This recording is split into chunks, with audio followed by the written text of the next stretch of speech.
Hello দর্শক, সবাইকে সালাম এবং শুভেচ্ছা জানিয়ে শুরু করছি আজকের টাইম এক্সক্লুসিভ। আশা করি সবাই ভালো আছেন এবং আজকে যে বিষয়গুলো আলোচনা করব তা প্রথমে জানাচ্ছি আপনাদের। আজকের বিষয়ের মধ্যে আছে কাল শুক্রবার মুখোমুখি হচ্ছেন ট্রাম্প এবং মামদানি, আমাদের মেয়র ইলেক্ট। কি আলোচনা হতে পারে তাদের বৈঠকে, এই বিষয়টি আজকে বোঝার চেষ্টা করব।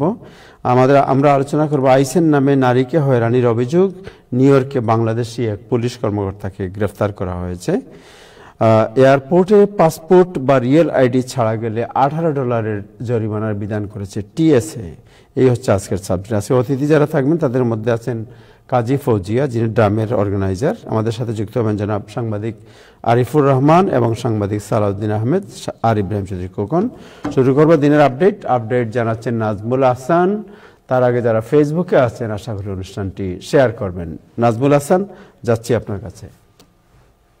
ধন্যবাদ আবু তাহের এবং ধন্যবাদ টাইম টেলিভিশনের সকল দর্শক, শ্রোতা এবং প্যানেলিস্ট সবাইকে সালাম এবং শুভেচ্ছা। আশা করি আপনারা সবাই ভালো আছেন। আজ বৃহস্পতিবার, নভেম্বর মাসের 20 তারিখ।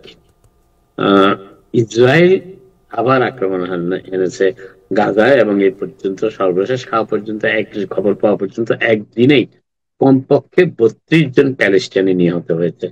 ইসরায়েল অভিযোগ করেছে যে তারা যে এলাকাগুলোতে হামাসের সৈন্যবাহিনীদের কিছু অংশ এখনো অবশিষ্ট রয়ে গেছে, সেখান থেকে ইসরায়েলি বাহিনীর উপর গুপ্ত হামলা চালানো হয় এবং তারই জবাব দিতে গিয়ে ইসরায়েল সেখানে ব্যাপক হামলা চালায় পাল্টা, এবং সেই পাল্টা হামলার পরিপ্রেক্ষিতে 32 জন প্যালেস্টাইনি এই পর্যন্ত নিহত হয়েছে। এর ফলে দেখা যাচ্ছে ইসরায়েল এবং হামাসের মধ্যে যে যুদ্ধবিরতি চুক্তি সম্পন্ন করা হয়েছিল প্রেসিডেন্ট ট্রাম্পের এবং যুক্তরাষ্ট্রের নির্দেশে, মূলত সেটি সবসময় কার্যকর থাকছে না। এবং এই জন্যই যুক্তরাষ্ট্রের কাছে নালিশ জানিয়েছে ইসরায়েলের বিরুদ্ধে প্যালেস্টাইনের কর্তৃপক্ষের পক্ষ হামাস। এবং হামাস বলেছে যে যুক্তরাষ্ট্রের উচিত এখন এই যুদ্ধবিরতি বন্ধ করার বা কার্যকর করার ব্যাপারে ইসরায়েলকে বাধ্য করা। ইসরায়েল বলেছে যে কিছু সংখ্যক টেররিস্ট সন্ত্রাসী ইসরায়েলি বাহিনীর উপর অতর্কিত হামলা চালায়, তার জবাব দিতে গিয়ে তারা তাদের পক্ষে আত্মরক্ষামূলক ব্যবস্থা এবং পরবর্তীতে যাতে ভবিষ্যতে তাদের সৈন্যদের আর সেই এলাকা থেকে আক্রমণের শিকার না হতে হয়, সেই জন্য তারা সেখানে পাল্টা অভিযান চালায় এবং এতে 32 জন প্যালেস্টাইনি কমপক্ষে নিহত হয়েছেন। হোয়াইট হাউস থেকে অবশ্যই এই বিষয়ে এখনো কোনো মন্তব্য করা হয়নি। সিজ ফায়ার কিংবা যেটি যুদ্ধবিরতি রয়েছে সেটি ভঙ্গ হওয়ার ব্যাপারে। যুক্তরাষ্ট্রের সিনিয়র কর্মকর্তারা জানিয়েছেন যে প্রেসিডেন্ট ট্রাম্প শপথ নেবার সময় 2025 জানুয়ারির 20 তারিখ তিনি শপথ নেবার পর এবং আগেও তিনি বলেছিলেন যে তিনি দায়িত্বভার গ্রহণ করার পর তিনি দ্রুত প্রথমে বলেছিলেন 30 দিনের মধ্যেই মধ্যপ্রাচ্যে শান্তি, ইসরায়েল এবং হামাসের মধ্যে যুদ্ধবিরতি সম্পন্ন করবে। এরপরে তিনি ইউক্রেন এবং রাশিয়ার মধ্যে যুদ্ধবিরতি নিয়ে আসবেন এবং তিনি চেষ্টা যে করেননি তা না, চেষ্টাও করেছেন। এমনকি নোবেল পুরস্কার পাওয়ার লক্ষ্যমাত্রা সামনে রেখেও তিনি আপ্রাণ চেষ্টা চালিয়েছেন। তাতে কিন্তু ইউক্রেন এবং রাশিয়ার মধ্যে যুদ্ধ বন্ধ হয়নি, বরং দেখা যাচ্ছে সাম্প্রতিককালে রাশিয়ার আক্রমণ আরো তীব্র হয়েছে ইউক্রেনের উপরে। সেই পরিপ্রেক্ষিতে প্রেসিডেন্ট ট্রাম্প আবারও চেষ্টা করা শুরু করেছেন ইউক্রেন এবং রাশিয়ার মধ্যে যুদ্ধবিরতির বিষয়টি নিয়ে আসতে, এবং তিনি 28 দফা একটি পরিকল্পনা দিয়েছেন।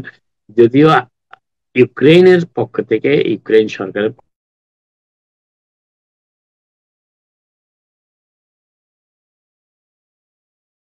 তবে তিনি ইঙ্গিত করেছেন যে তিনি যেভাবে শীর্ষস্থানীয় যুক্তরাষ্ট্রের কর্মকর্তারা তার সাথে আলাপ আলোচনা করছে, তাতে সেই বিষয়গুলো যদি 28 দফা উল্লেখ থাকে তাহলে তিনি এতে আপত্তি তেমন কিছু দেখেন না, তিনি মানতে রাজি আছেন। রাশিয়া ক্রেমলিন অবশ্যই এই ব্যাপারে এখনো কোনো তাদের সম্মতি কিংবা তাদের কোনো মন্তব্য জানানো হয়নি। 28 দফা ব্লু প্রিন্টের মাধ্যমে প্রায় 4 বছর ধরে ইউক্রেন এবং রাশিয়ার মধ্যে যে যুদ্ধ চলছে সেটি যুদ্ধবিরতির ঘটানোর চেষ্টা করা হচ্ছে। তার মধ্যে রয়েছে প্রেসিডেন্ট ট্রাম্প যে প্রস্তাবটি করেছেন তার মধ্যে রয়েছে টেরিটোরিয়াল ফ্রিজ, অর্থাৎ যে ইউক্রেনের সৈন্যবাহিনী যেখানে এখন অবস্থান করছে সেখানেই তারা থাকবে, সামনেও যাবে না পিছও যাবে না।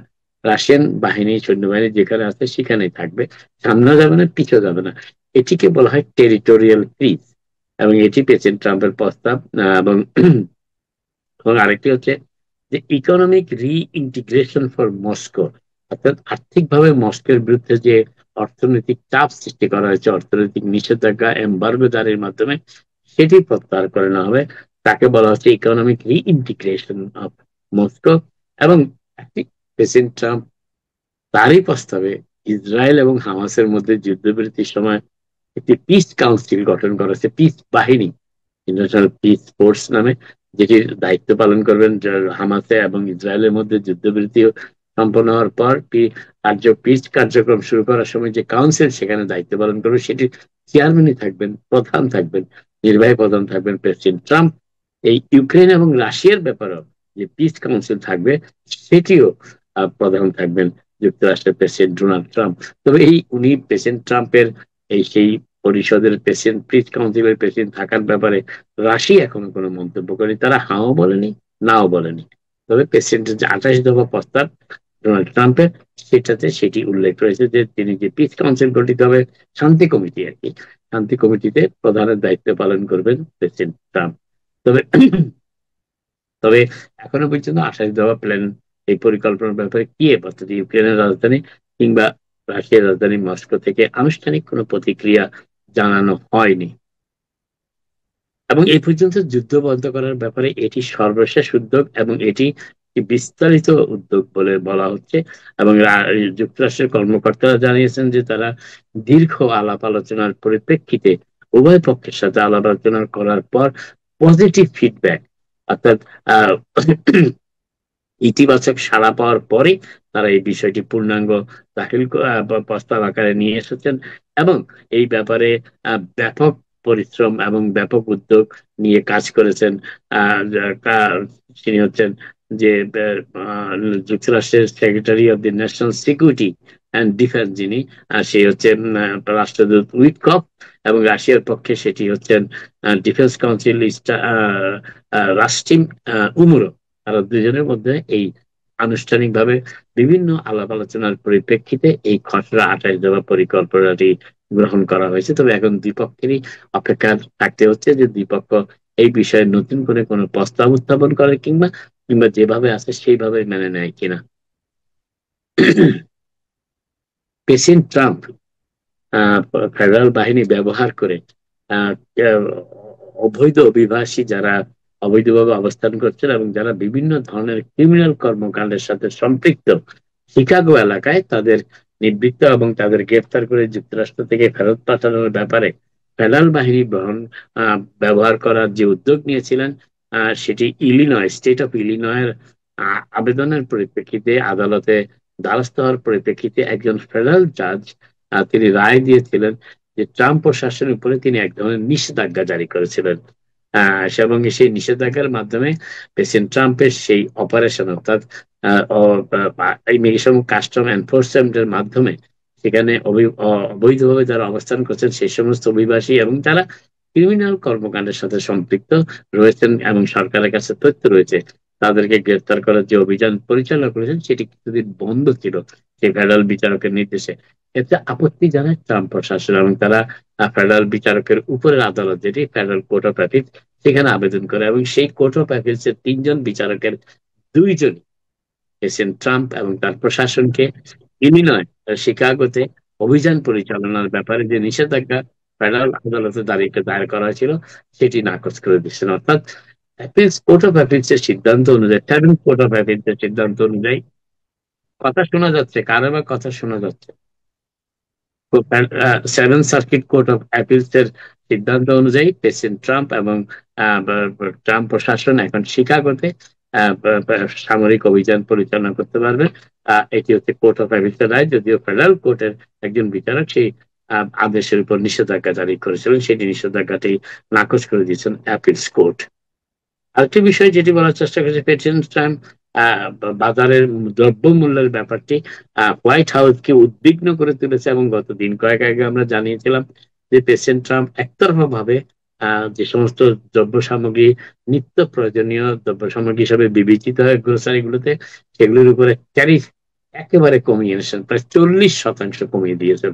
বিশেষ করে ব্রাজিল থেকে যে সমস্ত পণ্য আমদানি করা হয় সেগুলোর উপরে যে 10% রেসিপ্রোকাল ট্যাক্স ছিল সেটিও বাদ দিয়ে বলা যায় মূলত খুবই সামান্য ট্যারিফ এখন রয়েছে, যেটি ট্রাম্প প্রশাসন দায়িত্বভার গ্রহণের আগে বহাল ছিল, সেটি রয়েছে। নতুন করে যে অতিরিক্ত 40% আরোপ করা হয়েছিল ব্রাজিল থেকে আনা পণ্যের উপর, যার মধ্যে রয়েছে মাংস, ফলমূল, শাকসবজি, সেগুলোর উপর থেকে নিষেধাজ্ঞা, ট্যারিফের যে চাপ সেটি সম্পূর্ণ প্রত্যাহার করা হয়েছে।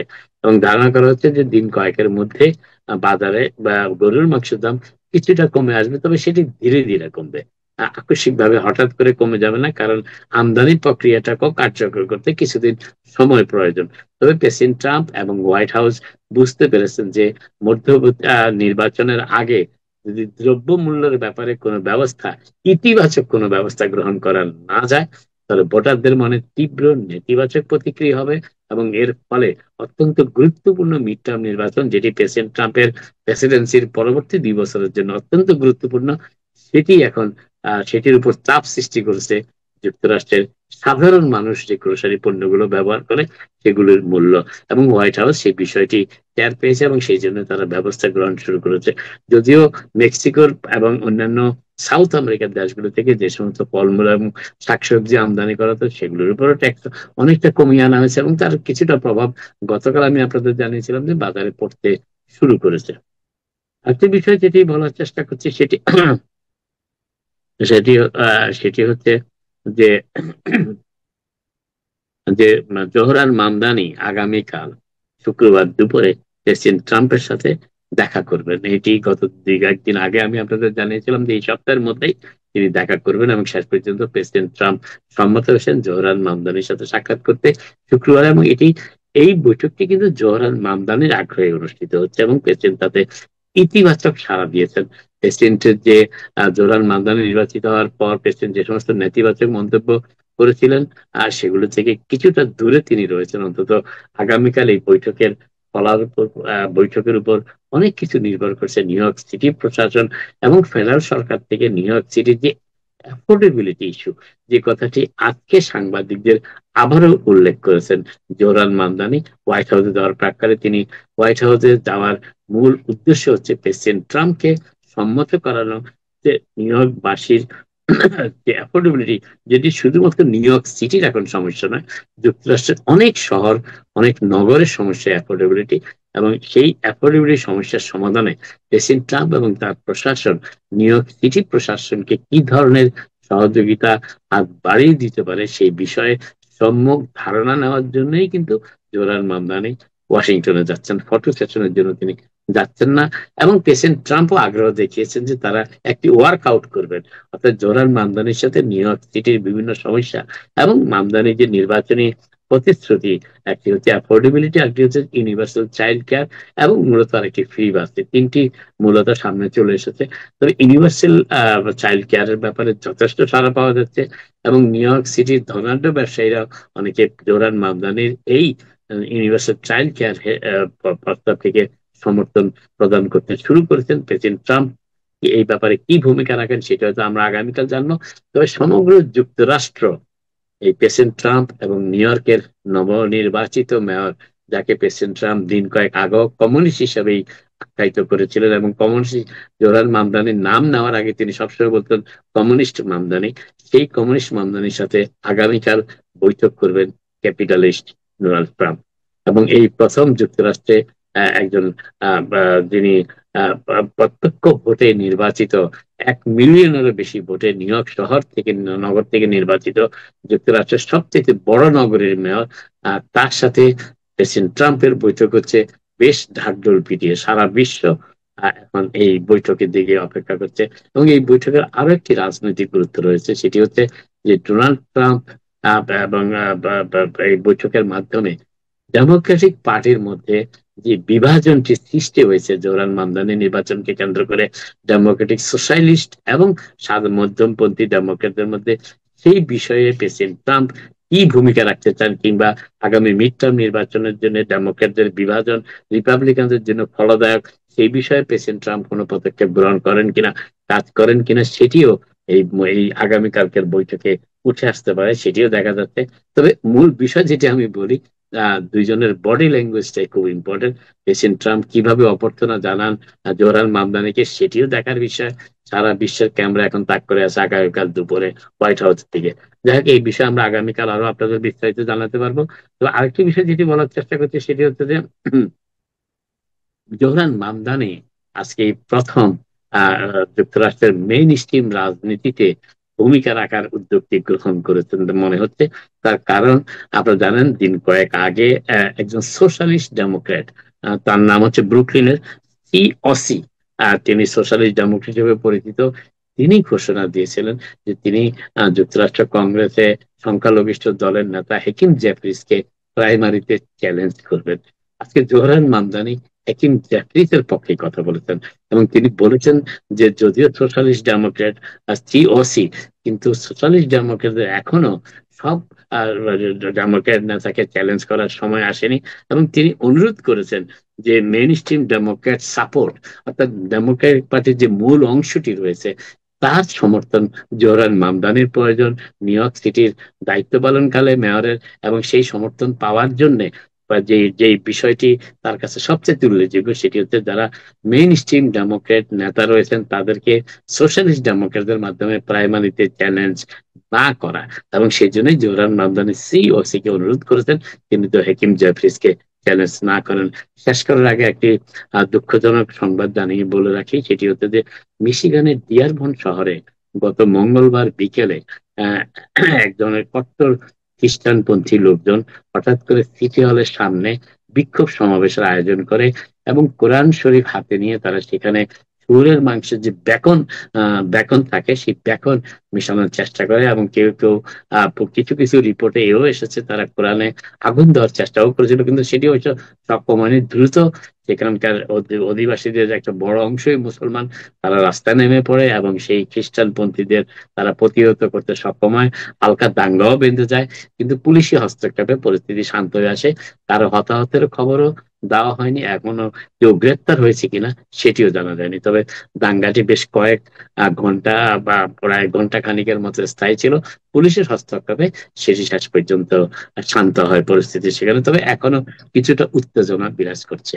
আপাতত এখানে শেষ করি, আবার আপনাদের সাথে কথা হবে। আপনারা সবাই ভালো থাকবেন। আরেকটা কথা বলে রাখি, ডিয়ারবন শহরের মেয়রও কিন্তু মুসলিম। কোন শহরের মেয়র বললেন? বোঝা যায় নাই।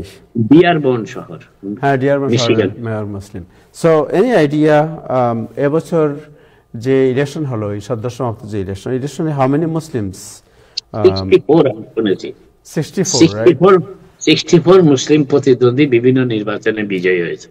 এবং আমাদের ভিউয়ার যারা আছেন তাদের উদ্দেশ্যে বলতে চাই যে এইমাত্র আমরা যে আপনার যে ব্রেকিং নিউজ দেখতে পাচ্ছি সেটি হচ্ছে যে নাদিয়া বালকুয়েজ, যিনি লং আইল্যান্ড সিটি এবং পার্ট অফ এই যে পুরো এই ডিস্ট্রিক্ট এবং এদিকের যে সাইড আছে এইটাতে তিনি রিপ্রেজেন্ট করেন কংগ্রেস ওম্যান। তিনি হচ্ছে আমার মনে হয় অ্যাবাউট 26 ইয়ার্স হয়ে গেছে তার এই পোস্টে। তিনি আগামী ইলেকশন মানে আগামী বছর ইলেকশনে তিনি আর রান করবেন না, একটু আগেই ঘোষণা দিয়েছেন।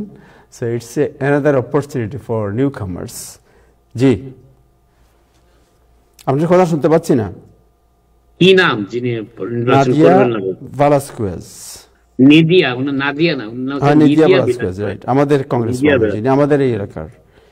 ওনার বয়স হলো 16 টার্ম, মানে 32 ইয়ার্স থেকে উনি কংগ্রেসে আছেন, রাইট, কংগ্রেসে আছেন, রাইট। তিনি বলছেন it was time for a new generation of Democrats to step forward.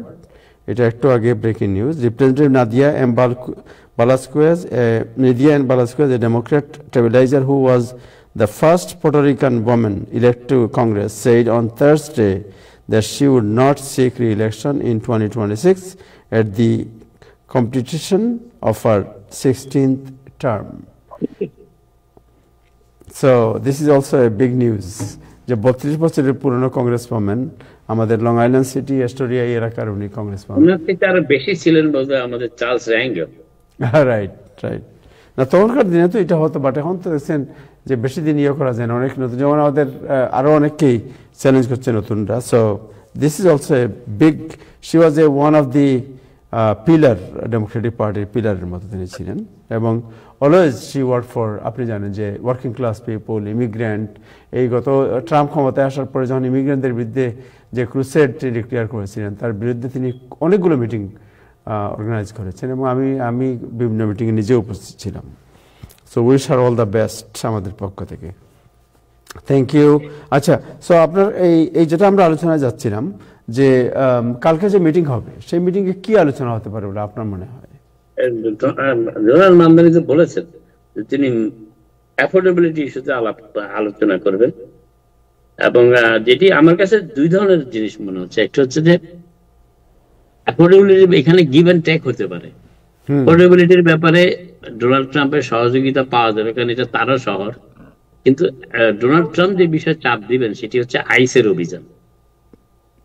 এইটা আমার কাছে যেটা দুইটাই ট্রেড অফ হবে, যেটা আমার কাছে মনে হয়। রাইট। সো আপনার একটা জিনিস যেটা আমার কাছে মনে হয় কি জানেন, যে এখন পর্যন্ত the beauty of the democracy, যে আমরা দেখেন কয়েকদিন আগে মনে হয়েছে যে একজন আরেকজনের সামনে পড়লে মনে হয় দা কুড়াল দিয়ে মেরে ফেলবে, এরকম একটা অবস্থার মনে হচ্ছিল। বাট আপনি প্রেসিডেন্ট ট্রাম্পকে কৌশলী না হয় কোনো উপায় নাই, কারণ উনি যে মেসেজ পাচ্ছেন, বিশেষ করে এই নভেম্বরের 4 তারিখে নির্বাচনের পর উনি যদি কংগ্রেসের মেজরিটি হারিয়ে ফেলেন, তো ওনার বাকি 2 বছরের প্রেসিডেন্সিয়াল কোনো প্রেসিডেন্সি থাকবে না। উনি ডানাভাঙ্গা পাখির মতো চাপটাতে হবে। হয়তো কেউ কেউ খুব আপসেট হবে, আমাদের কমিউনিটিতে কেউই আপসেট হবে না। না, আমরা শুরুতেই আমাদের দেশের মহান প্রেসিডেন্টকে ধন্যবাদ জানাই যে আমরা আপনার কথা বিকজ শুনেন, দুইজনে কুস্তি লাগছে, কুস্তি লেগে একজন তো কুস্তি লাগলে তো একজন হারে একজন জিতে, রাইট? হারে যে নিচে পড়ে যায় সেই তো হারে, রাইট?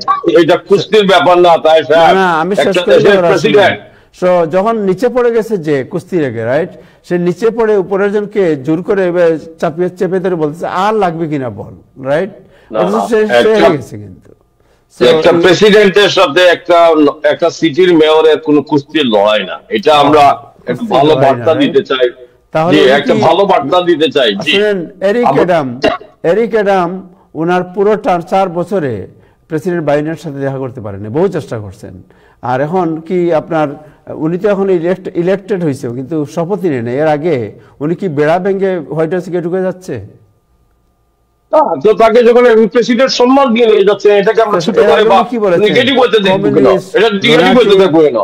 কমিউনিস্ট, লুনাটিক, তারপরে আমি এটা বলতেই থাকবে, এই কথাগুলো এটা বলতেই থাকবে। ওটা থেকে যখন 360 ঘুরে জোরাল মামদারকে যখন সম্মান করে হোয়াইট হাউসে নিয়ে যাচ্ছে, উনি দুঃখ প্রকাশ তাইলে তো আপনারা আপনারা বলেন, অন্যান্য মিডিয়া বলতে পারে যে দুঃখ প্রকাশ না করা পর্যন্ত একজন মেয়র প্রেসিডেন্টের সাথে দেখা করতে পারবে না। যা তা গালাগালি করেছেন, এবিসি করেছেন। এটা সিম্পল জিনিসটা আমরা কেন একটা নগরীর মেয়র আমাদের কমিউনিটির, এখানে একটা রাষ্ট্রের সর্বোচ্চ ব্যক্তি, তাকে সম্মান জানিয়ে তার আগের সমস্ত বক্তব্যকে পাশ কাটিয়ে ইনভাইট করতেছে। why we cannot take it positively? আমরা এটাকে হেও করার দরকার কি? আমি তো এটা আপনি চাইলেন কেন, আমি তো বুঝলাম না। আমি বলছি আমি বুঝতেছি আমি আমাদের দর্শকদের যারা যে ভুল বার্তা পাবেন, যে কোনো জিনিস নিয়ে উস্কানি দেওয়া, যে কোনো জিনিস দিচ্ছে না, বলছি আপনার হঠাৎ করে চেতে যাওয়ার কারণ কি, এটা আমি বুঝতে পারি। আমার চেতে যাওয়ার কারণ হচ্ছে যে দেশের প্রেসিডেন্টকে ইনসাল্ট করে যখন কেউ কথা বলে, কিভাবে মাথার মধ্যে রাগ থাকে। সো আপনার রাগটা কমান একটু, মাথার চুলও তো পড়ে যাচ্ছে রাগের কারণে আপনার। জি সাহেব বলেন। না, আমি বলছি একটু রাগ কমান। যে কমাইছি, কিন্তু এটা একটা বিউটি অফ ডেমোক্রেসি। এবং দেশের প্রেসিডেন্ট যে মানুষ জোহরান মামদানিকে এমন কিছু খারাপ কথা নাই যেটা বলে নাই, কিন্তু জনগণের রায় যখন জোহরান মামদানি আজকে একজন তারকা, এই তারকাকে সম্মান দেখানোর তার উপায় নাই, গণতন্ত্র এটাই, যখন দেখে যে আর কোনো উপায় নাই সে মেনে নেয়, তারপরে এটা আমি মনে করি একটা সম্মানের জায়গা। রাজনৈতিক ভাবে পারস্পরিক প্রয়োজনটা এই বৈঠকটাকে খুব ত্বরান্বিত করেছে। রাজনৈতিক ভাবে দুইজনের প্রয়োজন। এবং আরেকটা জিনিস এখানে মনে রাখা দরকার, সেটি হচ্ছে যে আমি যেটা ফিল করি আর কি, জোহরান মামদানির যে ম্যান্ডেট, এবং জোহরান মামদানি ডেমোক্রেটিক পার্টির আপনার এন্ডোর্সমেন্টের কথা বলেন, তার নির্বাচনী প্রচারণায় মেইন স্ট্রিম ডেমোক্রেটদের উপস্থিতির কথা বলেন, সবকিছুর নেগেটিভ সাইডটাকেও কাঁধে নিয়ে তিনি কিন্তু বিজয়ী হয়েছেন। এইটাকে প্রেসিডেন্ট ট্রাম্প কোনোভাবেই অ্যাভয়েড করতে পারেন নাই। এক্স্যাক্টলি। না, ওই নভেম্বরের ইলেকশনে তিনি যে আপনার যে আর তবে আমি একটা ব্যাপারে একটা ব্যাপারে প্রেসিডেন্টকে ধন্যবাদ দিতে চাই। প্রেসিডেন্ট ট্রাম্প এই ব্যাপারে ধন্যবাদ পাওয়ার যোগ্য। উনি একজন রাজনীতিবিদ প্রেসিডেন্ট না হয়েও রাজনৈতিক কৌশল অবলম্বন করেছেন। উনি জনগণের ভোটে যিনি বিজয়ী হয়েছেন তাকে রেসপেক্ট দিচ্ছেন, হোয়াইট হাউসে আমন্ত্রণ জানিয়ে। আমি মনে করি this is the beauty of American democracy. That's what I say. First আমি তো এই কথা মনে করতেছেন তো ইব্রাহিম সাহেব খেপে গেলেন। উনি মনে করলেন প্রেসিডেন্টকে বোধহয় আমরা খান হইলেন কবে? ইব্রাহিম আবার খান হইলেন কবে? ইব্রাহিম সাহেব আচ্ছা ঠিক আছে, আমার খান this is the beauty of the democracy, এটা বলার সাথে সাথে উনি খেপে গেলেন। তো উনার মনে হলো প্রেসিডেন্টকে মানে আমি খাটো করছি। না না, কেউ কেউ বলতেছেন যে এই ইউক্রেনের প্রেসিডেন্টের যে অবস্থা হয়েছিল জোহরান মামদানিকে ডোনাল্ড ট্রাম্প নিয়ে সেভাবে বুলিং করবেন, একদমই না। আর জোহরান মামদানি আর ইউক্রেনের প্রেসিডেন্ট সমান না। Zohran Mamdani is a political star now. আপনি তারে পছন্দ করেন না করেন কিছু বলার নাই। জনগণের যে অভাবিত রায়, যে একটা উদ্দীপনা সৃষ্টি হয়েছে রাজনীতিতে এই সময়, এটা একটা বাক পরিবর্তনের ঘটনা। এবং আমেরিকার রাজনীতিতে আগামী যে বাক পরিবর্তনের যে দেখা আমরা পাচ্ছি, সেটা এই জোহরান মামদানিকে সবসময় আলোচনায় রাখবে। এবং এই জিনিসটাকে মূল্য দেওয়ার, এই জিনিসটা মূল্য দেওয়ার যে দিতে পারছে মহান প্রেসিডেন্ট, তাকে আসল ধন্যবাদ দিই। ধন্যবাদ প্রেসিডেন্ট। আচ্ছা ঠিক আছে, ওকে ওকে, কোট আনকোট মহান president. Alright, okay. So Kazi Fauzia, thank you so much, আপনাকে অনেক ধন্যবাদ। এবং আপনার নাতনি ইহজগৎ ত্যাগ করেছেন, ইন্তেকাল করেছেন, খুব ইয়াং একটি, খুবই আপনার আমি তো তার অনেক ছবি দেখেছি, আমার কাছে তার চোখে এখনো তার ছবি বাসে আমাদের ছেড়ে চলে গেছে। আমরা তার আত্মার শান্তি, আত্মার মাগফিরাত কামনা করি। এবং আপনি সুখাহত আমি জানি, আপনার পরিবারের সবার প্রতি আমরা সমবেদনা জ্ঞাপন করছি এবং তার আত্মার মাগফিরাত কামনা করছি। সো আপনার নাতনি সম্পর্কে যদি আপনার ফিলিং কিছু এক্সপ্রেস করতে চান, because it's a family television, আপনি বলতে পারেন, আমরা শুনতে চাই, অ্যান্ড দেন আমরা সিরিয়াস আলাপে যাব। আসলে আমার গ্র্যান্ড চিলড্রেন রোজা, ওর নাম রাখছিলাম রোজা পার্কের নামে। তো ও ছিল জেনেরিক মায়োপ্যাথির বাচ্চা আর কি, জেনেরিক মায়োপ্যাথি, জেনেরিক নিউরোপ্যাথি। তো জেনেরিক মায়োপ্যাথি নিউরোপ্যাথিতে বেশিরভাগ মানুষই হার্ট প্রবলেম হয়ে মারা যায়, এমআই অ্যাটাক হয়। ওর একটু হালকা ঠান্ডা লাগছিল, ঠান্ডার থেকে একটু নিউমোনিয়ার দিকে টার্ন নিছে, ও এমআই অ্যাটাকে ভেন্টিলেশনে চলে গেছিল। ও তখন আমি চলে গেছি এখান থেকে, সেটা ছিল নির্বাচনের 3 দিন আগে। আমি প্রাইমারি বোর্ড দিয়েছিলাম 3 দিন প্রাইমারি পোল সাইডে কাজও করেছিলাম, তারপরে চলে গেলাম। আর ওকে বাঁচাইতে পারিনি, আমরা অনেক চেষ্টা করছি, ভেন্টিলেশনে ছিল 7 দিন। তো আমার একটা গ্র্যান্ডসন আছে, তারও একই কন্ডিশন, তারও জেনেরিক মায়োপ্যাথি। আনফরচুনেটলি, দুর্ভাগ্য বলতে পারেন যে আমার ছেলের বউ অথবা ছেলে কেউ একজন জেনেরিক, যার জন্য 2টা বাচ্চাই জেনেরিক প্রবলেম নিয়ে জন্মাইছে। আমরা তো খুশি খুশি ওদেরকে পালতেছিলাম, ওদের যে ডিসেবিলিটিটা আছে ওইটাকে মেনে নিয়ে ওদের জন্য আমাদের জীবন আনন্দেরই ছিল। কিন্তু রোজা হঠাৎ করে চলে গেছে, আর এই ট্রমা হয়তো এক জীবনে আর শেষ হবে না কখনো, কারণ আমি বাচ্চাটাকে অনেক আদর করতাম। দোয়া করবেন আমার গ্র্যান্ডসনের জন্য, আল্লাহ যেন তাকে নেক হায়াত দেয় আর কি। Thank you so much, thank you. আপনার জন্য দোয়া করি, আপনার পরিবারের সবার জন্য আমরা দোয়া করি। সো আপনার কাছে ওর তো আরেকবার সে অ্যাটাক হয়েছিল, যে মাঝখানে আপনি একবার গিয়েছিলেন এবং সবার আগেও একবার হার্ট ফেলিওর হয়েছিল, কিন্তু তখন করতে পারছে, এইবার আর পারে নাই।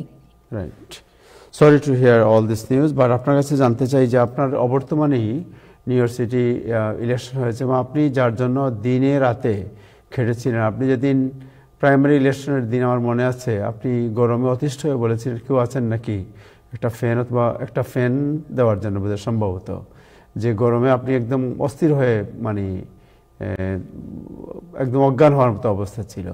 সেই অবস্থায় আপনি মাঠে ছিলেন এবং এইবার আপনি ইলেকশনের বিজয়ের যে দিনক্ষণ সেটা আপনি দেখতে পারেননি বিকজ অফ আপনার ফ্যামিলির কারণে। বাট এনিওয়ে আপনি ফিরে এসেছেন। সো আপনাকে জানতে চাই যে কালকে তো জোহরান মামদানির সাথে প্রেসিডেন্ট ট্রাম্পের সাক্ষাৎ হবে এবং আপনি দেখতে পাচ্ছেন যে জোহরান মামদানি আসছেন। আপনি নিউ ইয়র্ক সিটির মধ্যে জোহরান মামদানির যে আপনাদের যে কাজের অভিজ্ঞতা, আপনারা যা বলেছেন মানুষের কাছে, আপনি কি মনে করেন জোহরান মামদানি তা ডেলিভার করতে পারবেন? দেখেন, আমি জোহরান মামদানির বিষয়ে বলার আগে একটুখানি পিছনে যাই, ইতিহাসের দিকে যাই। আম, যদি ইতিহাসের দিকে তাকান তাহলে সুভাষচন্দ্র বোস যখন হিটলারের সাথে মিটিং করতে ইন্ডিয়ান বর্ডার ক্রস করে আফগানিস্তানের উপর দিয়ে রাশিয়া হয়ে যাবে, তো আফগানিস্তানে তাকে অনেকগুলো কমরেড তাকে ঘেরাও করে ধরেছিল যে আপনি কি পাগল হয়ে গেছেন, আপনি হিটলারের সাথে দেখা করবেন? এটা কিভাবে সম্ভব নেতাজি, আপনি হিটলারের সাথে দেখা করতে যান? তখন নেতাজির একটা ডায়লগ আছে, এটা নেতাজি সুভাষচন্দ্র বোস বা দ্য আনফরগটেন হিরো সুভাষচন্দ্র বোসের সিনেমাতেও আছে। উনি বলেছিল, ইন্ডিয়ার স্বাধীনতার জন্য, ভারতের স্বাধীনতার জন্য যদি শয়তানের সাথে আমাকে হাত মিলাইতে হয়, আমি শয়তানের সাথে হাত মিলাইতে রাজি আছি। মানে এতটা ডেসপারেট ছিল সে ভারতের স্বাধীনতার জন্য যে হিটলারের সাথে মিটিং করতেও সে দ্বিধা করে নাই। ওই যে ক্রিটিকটা নিতে হবে যে হিটলারের সাথে সে দেখা করছে, এই ক্রিটিকটা সে নিতে রাজি ছিল। মামদানি আজকে প্রেস কনফারেন্সের একটা কথা বলছে, I can meet anyone for New York make affordable or New York safety concern. আপনারা জানেন শিকাগো থেকে এবং অন্য জায়গা থেকে ন্যাশনাল গার্ডকে টেক ব্যাক করতেছে। এই টেক ব্যাকের মানে বুঝেন, দুইটা জায়গা থেকে ন্যাশনাল গার্ডকে টেক ব্যাক করতেছে নিউ ইয়র্কে পাঠানোর জন্য। New York is high risk. মামদানির ক্যাম্পেইন চিন্তা করছে যদি ট্রাম্পের সাথে দেখা করে কোনো সলিউশন বের হয়, যদি ন্যাশনাল গার্ডকে না না মানে ঠেকানো যায়, এবং নিউ ইয়র্ক সিটির ফান্ডিং যেটা নাকি সাপোর্ট করবে না বলতেছে, এরকম যদি ঠেকানো যায় তাহলে কথা বলতে সমস্যা কোথায়?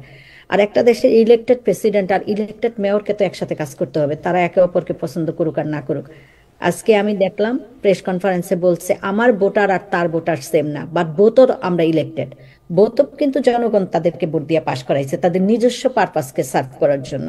সো আমরা বোথ ইলেক্টেড এবং বোথ ভোটার আমাদেরকে তাদের পারপাসের জন্য সার্ভ করাইছে। সো আমার পারপাসটার জন্য আমার যদি তার সাথে দেখা করতে হয়, কথা বলতে, ইভেন আমি তাকে অনেক পছন্দ করি না, সে আমাকে পছন্দ করে না, কিন্তু আমি আলাপ করতে রাজি আছি।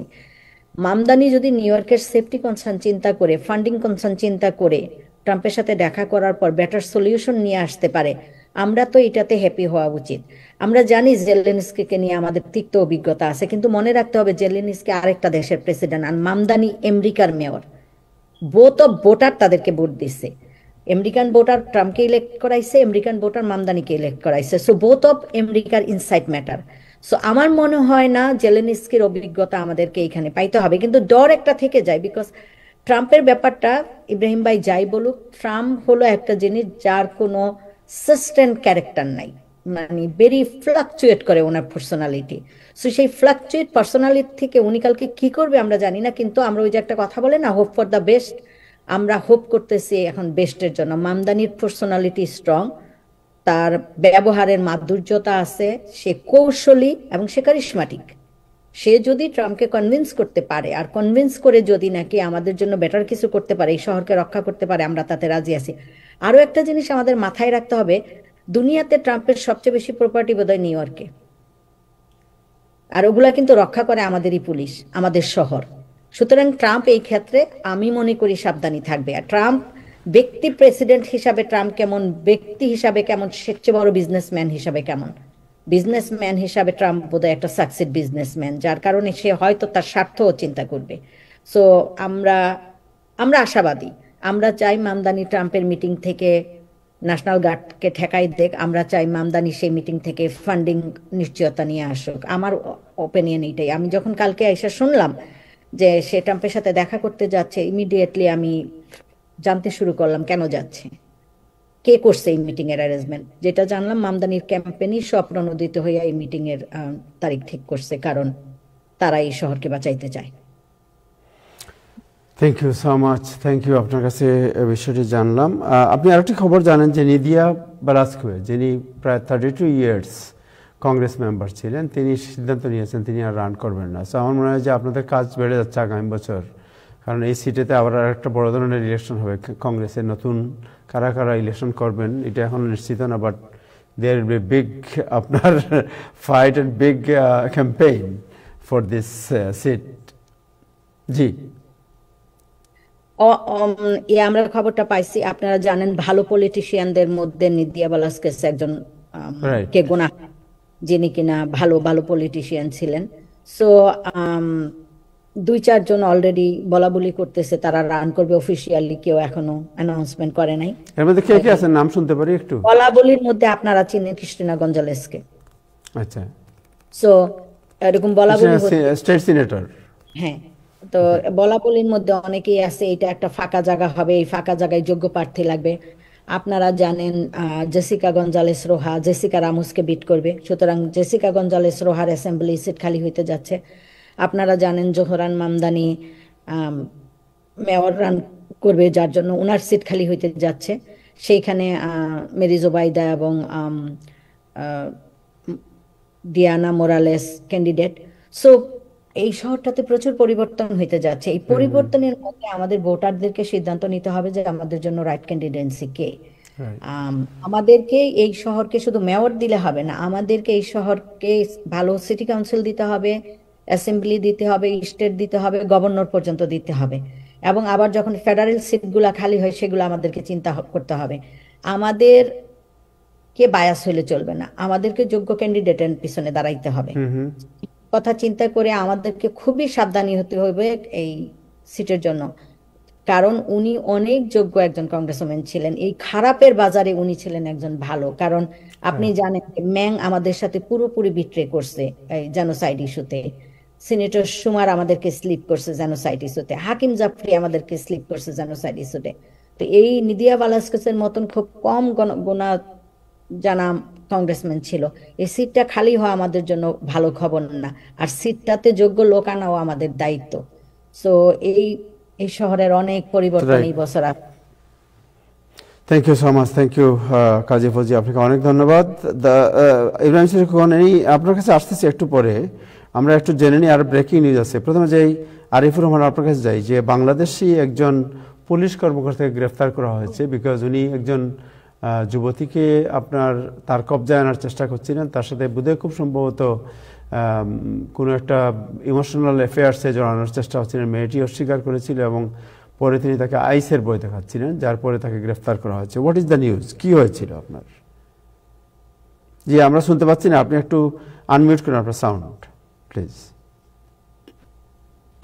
জনাব আবু তাহের, আপনি কি আমার কথা শুনতে পাচ্ছেন? হ্যাঁ, শুনতে পাচ্ছি। জি, আচ্ছা, এখানে খুব সহজভাবেই আইনি যে ব্যাখ্যাটা দিয়েছে এনওয়াইপিডির আভ্যন্তরীণ তদন্ত শাখা, যে ইনভেস্টিগেশনটা দিয়েছে যে অনলাইনে আতিকুল ইসলামের সাথে বন্ধুত্ব হয় এবং বন্ধুত্ব হওয়ার এক পর্যায়ে সে যখন সম্পর্কটাকে আরেকটু বাড়াতে চায়, অর্থাৎ আরেকটু সখ্যতা করতে চায়, তখনই কিন্তু সেই নারী সেটাকে অস্বীকার বা পেছনে ফিরে যেতে চায়। তার মানে এটা খুব সহজভাবে বোঝা যায় যে খুব ভালো একটা সম্পর্ক কিন্তু গড়ে উঠেছিল।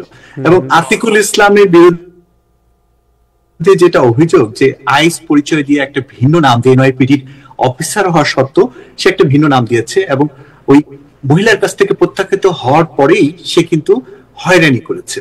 কিন্তু আরেকটি বিষয় আপনি চিন্তা করে দেখেন, যে যখন তাকে গ্রেফতার করে আদালতে নেওয়া হলো, তখন কিন্তু পুরো বিষয়টি সে নির্দোষ বলে নিজেকে দাবি করেছে।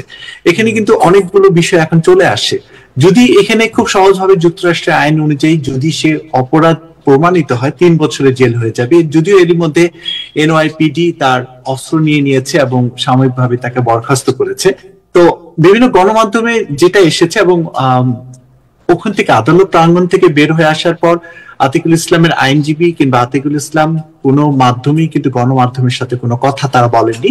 তারা শুধু এতটুকু বলেছেন, তার আইনজীবী আদালতকে বলেছেন, কোনো গণমাধ্যমকে বলেনি যে সে দৃঢ়ভাবে মামলাটি পেছনে লড়বেন। তো এখানে একটি বিষয় আপনাকে আমি বলে রাখি, যে এরই মধ্যে যদিও এটা একটু ভিন্ন রকম বিষয়, যে ফেডারেল ব্যুরো ইনভেস্টিগেশন এর মধ্যে কিন্তু এই আইস পরিচয় দিয়ে অনেক ধরনের অপরাধের কথা বলেছে, যদিও ব্রুকলিন এবং বিভিন্ন জায়গায় সে অপরাধগুলো নিয়ে আলোচনা হচ্ছে। তো এখন সবচেয়ে বড় বিষয় যদি বলতে হয়, যে একজন বাংলাদেশি আতিকুল ইসলাম সার্জেন্ট যে সফলতার সাথে দায়িত্ব পালন করছেন এবং কর্মক্ষেত্র তার কিন্তু প্রশংসা রয়েছে। তো এটি সঠিকভাবে তদন্ত হোক এবং আদালতে অবশ্যই সঠিক তদন্তে বের হয়ে আসুক, এটাই গণমাধ্যম কর্মী হিসেবে আমি মনে করি। Thank you so much, thank you. তার তো অন্য কোনো পরিচয় আর পাওয়া যায় না। আমরা ছবি অবশ্য আমরা দেখাবো না, যেহেতু এখন পর্যন্ত বিষয়টি বিবেচনায় আছে এবং দেখা যাক কি হয়। সালাউদ্দিন, আপনার কাছে একটু যাই, যে টিএসএ আপনারা যারা আমরা এয়ারপোর্টে বিভিন্ন জায়গায় যাই ট্রাভেল করার জন্য, প্লেনে উঠতে চাই, তাদের জন্য টিএসএতে আগে ছিল যেটা, যে আপনার পাসপোর্ট, আপনার যদি পাসপোর্ট ওর ড্রাইভিং লাইসেন্স, আমার তো রিয়েল আইডি বলা হচ্ছে। বাট আমার একটা এক্সপিরিয়েন্স আছে, আমি কিছুদিন আগে ফ্লোরিডা যাচ্ছিলাম, সো আমার রিয়েল আইডি তখন আমি করি নাই। তো এয়ারপোর্টে আমাকে বললো যে এই ড্রাইভার লাইসেন্স দিয়ে আমি ফ্লাই করতে পারবো, মানে ভিতরে যেতে পারবো না। দেন আমাকে একটা আলাদা রাখা হলো এবং একজন সুপারভাইজার এসে আমার এই আইডি নিয়ে গিয়ে তারপর উনি স্পেশাল একটা গেট দিয়ে আমাকে নিয়ে গেলেন এবং বললেন যে আপনাকে এরপরে আপনি রিয়েল আইডি করবেন এবং রিয়েল আইডি ছাড়া কিন্তু এরপরে আর ঢুকতে পারবেন না। এবং আসার সময় সেম জিনিস ঘটেছিল। সো এখন যেটা বলা হচ্ছে যে টিএসএ তারা ফাইন অথবা আপনার একটা ফি নির্ধারণ করেছে। হোয়াট ইজ দ্য ফি এবং এটা কি তারা, মানে নিউজটা কি?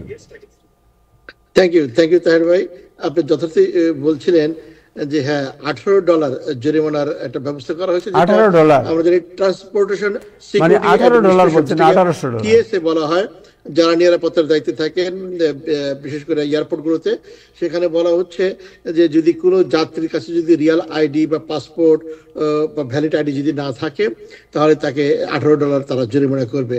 এবং আমার মনে হয় যেটা একটু আগেই বলা বলি করছিলাম যে কাজী ফৌজিয়া আপা বলছিলেন যে বিশেষ করে নিউ ইয়র্কের কথা যদি আমরা যদি বলি যে নিরাপত্তার যে বিষয়টা বা যে আইসের যে ধরপাকড় বা প্রশাসনের যে চাপ, ট্রাম্প প্রশাসনের যে চাপ বিভিন্ন দিক থেকে, এই সম্পর্কে আরো শক্তিশালী করার জন্যই আমার মনে হয় এই ধরনের একটা নতুন উদ্যোগ। বাট এই আইনটা কিন্তু এর আগেই বলবৎ ছিল, এটা 20 বছর আগে পাশ হয়েছিল, কিন্তু এর আগে সেটা ওইভাবে কার্যকর হয়নি। কিন্তু ওই সম্প্রতিকালে এইটা কার্যকর করার জন্য উদ্যোগ নিয়েছে টিএসএ এবং সেখানে বলা হচ্ছে যে যদি কোনো রিয়েল আইডি বা পাসপোর্ট এই জাতীয় যদি না থাকে, তাহলে ড্রাইভিং লাইসেন্স যদি না থাকে, সেই ক্ষেত্রে যদি কোনো যাত্রী এয়ারপোর্টে নিরাপত্তা এলাকার মধ্যে যদি যেতে চায় বা থাকে, তাদেরকে $18 করে জরিমানা করা হবে।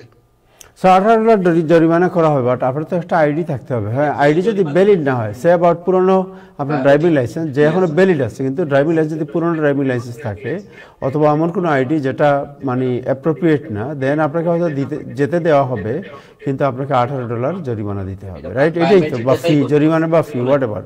জরিমানা নাই বললাম, $18 ফি দিতে হবে। Right right, so it's better to have everyone, আপনারা যারা যাবেন এয়ারপোর্টে ইদার রিয়েল আইডি অথবা আপনাদের পাসপোর্ট সাথে থাকতে হবে। Thank you so much. Thank you Arif, আপনাকে অনেক ধন্যবাদ। থ্যাংক ইউ সালাউদ্দিন, আপনাকে অনেক ধন্যবাদ। ইব্রাহিম চৌধুরী খোকন, এখন আপনার কাছ থেকে শুনি, আপনার পুরো টাইমটা আপনাকে দিই। What is the issue today? আপনার কি রাগ কমেছে না আগের মতোই আছে? যে সবকিছু ঠিক আছে, আমি শুধু শুনে মনে হচ্ছে রাগ এখনো আছে। জি বলেন। না, রাগ না, আমি সুখাভিভূত। কাজী ফৌজিয়া আমাদের, আমরা প্রায় ঝগড়াঝাটি করি, কিন্তু মানে আমাদের পরিবারের মানুষ, এই টাইম টেলিভিশনের দর্শক আপনারা সহ এবং তার এই ব্যক্তিগত শোক এটা কখনোই পূরণ হয় না। আমরা সবার পক্ষ থেকে আমি একটা আনুষ্ঠানিক শোক জ্ঞাপন করছি এবং ফৌজিয়াপা সবসময় মানুষের পক্ষে তাকে মানবাধিকার নিয়ে কাজ করেন। সো আমরা তার এই পারিবারিক সুখের সাথে সুখাভিভূত। আর জহরান মামদানির বিষয়টা আমি যে বললাম, এটা খুবই ক্যালকুলেটিভ একটা স্টেপ জহরান মামদানির পক্ষ থেকে।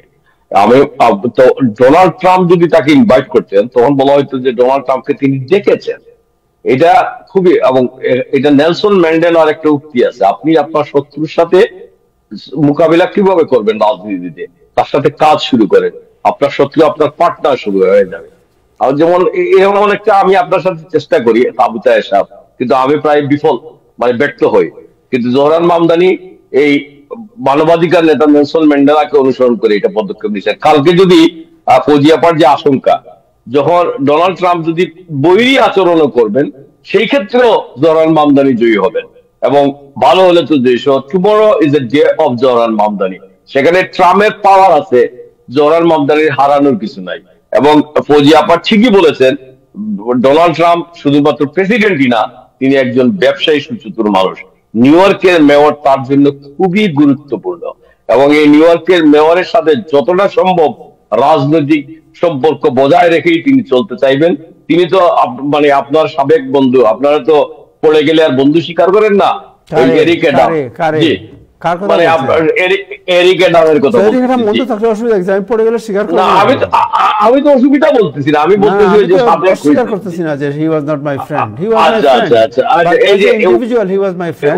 উনি কিনে ফেলতে চাইছিলেন। জহরান মামদানি তো কিনতে পারবেন না, জহরান মামদানিকে রাজনৈতিক সুবিধা দিতে হবে, যে সুবিধাটা নিউ ইয়র্কের জনগণের জন্য মামদানি নেগোশিয়েট করবেন। তো আমি মনে করি কালকে জহরান মামদানির জন্য it is a day for Mamdani. আমরা we are looking for that.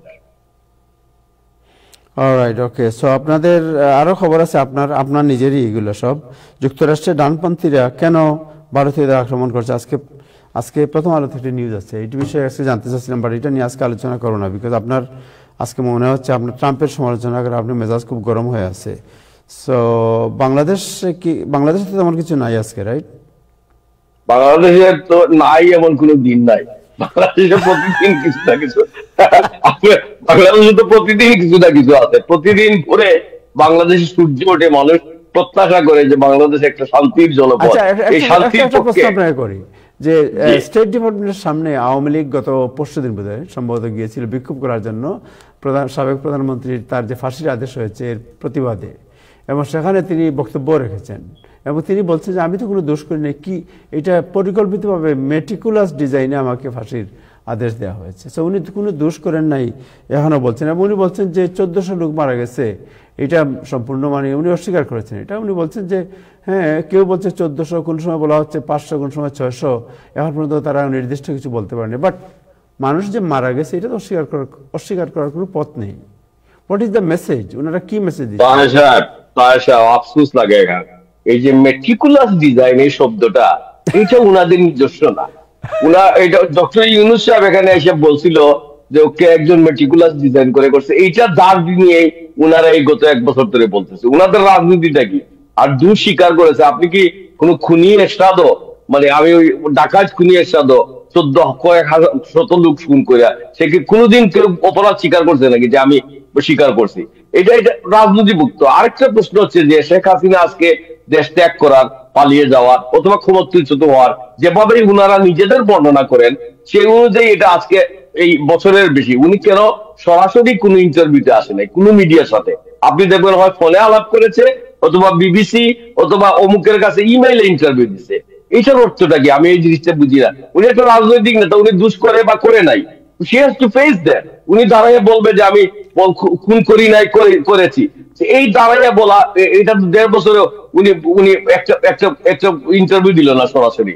এখন ফোনে কার সাথে কে কি আলাপ করে ওই একই টেপ রেকর্ডে বাজিয়ে দিচ্ছে। What is the political narrative of Awami League? আজকে যে এই হাজার হাজার লোক বলে আওয়ামী লীগের কর্মী, লক্ষ আওয়ামী লীগের কর্মী রাস্তায় আছে, এরা কি করবে যে আমরা খুন করি নাই, আমাদেরকে মেটিকুলাস ডিজাইনে করা হয়েছে? আর মানুষ কয়েকজন এই ভাড়া খাইটা, এই যে আপনি গিয়ে স্টেট ডিপার্টমেন্টের সামনে ওই মুদিজি জয় বাংলা বললে, এটা কি পলিটিক্যাল ন্যারেটিভ হইলো? আওয়ামী লীগের মতো রাজনীতিতে মানে 75 পরবর্তী সময়ে আওয়ামী লীগ ঘুরে দাঁড়ানোর সেই চিত্রটা আমাদের মনে আছে। আমাদের মনে আছে আওয়ামী লীগের রাজনীতিটা, আওয়ামী লীগের অপরাজনীতিটাও মনে আছে। আমরা রক্ষী বাহিনীর মারামারি গেছি, কিন্তু আওয়ামী লীগ আজকের মতো দেউলিয়া বাস্তবতায় কখনো গেছে বলে আমি মনে করি না। আওয়ামী লীগ 3 ভাবে দেশে ফিরে আসতে পারে। একটা হচ্ছে যে আন্দোলনের মাধ্যমে আওয়ামী লীগ ক্ষমতাচ্যুত হয়েছে, একই ধরনের আন্দোলন করে জনগণ যদি আবার তাদের ক্ষমতা বসাইয়া দেন, এ ধরনের কোন সম্ভাবনা আছে? 0। দ্বিতীয় কারণ হচ্ছে আপনি আশা করতেছেন যে বাইরের দেশ ভারত, আমেরিকা, ওরা কেউ যুদ্ধ করে আপনার দেশে এনে বলবো যে আপনি প্রধানমন্ত্রী, আপনার প্রতি সাংঘাতিক বেয়াদবি হয়েছে, আপনি এখানে গিয়ে ক্ষমতায় বসেন। এদের কোন সম্ভাবনা আছে? না। তৃতীয়টা হচ্ছে যে আপনি রাজনীতি করে ফিরে আসবেন। এই রাজনীতির ম্যানিফেস্টোটা আওয়ামী লীগের কথায়। আমি মনে করি এই সংকটের সময় আওয়ামী লীগ সেটা করতে পারতেছে না। ধন্যবাদ Abu Taher. Thank you so much, thank you. আমার মনে হয় যে আমরা শেষ করি আজকে। থ্যাংক ইউ ইব্রাহিম চৌধুরী খোকন, আপনাকে অনেক ধন্যবাদ সময় দেওয়ার জন্য, এবং আপনি যে নিজেকে আজকে সংযত রাখতে পেরেছেন এই উস্কানিমূলক রাগান্বিত করানোর যে প্রয়াস সেইখান থেকে, সেজন্য আপনাকে অনেক ধন্যবাদ। জনাব সালাউদ্দিন আহমেদ, আপনাকে অনেক ধন্যবাদ, এবং জনাব আরিফুর রহমান, আপনাকেও অনেক অনেক ধন্যবাদ সময় দেওয়ার জন্য। দর্শক, আজকে এ পর্যন্তই। আগামীকাল আবার দেখা হবে। সবাই ভালো থাকবেন। খুদা হাফেজ।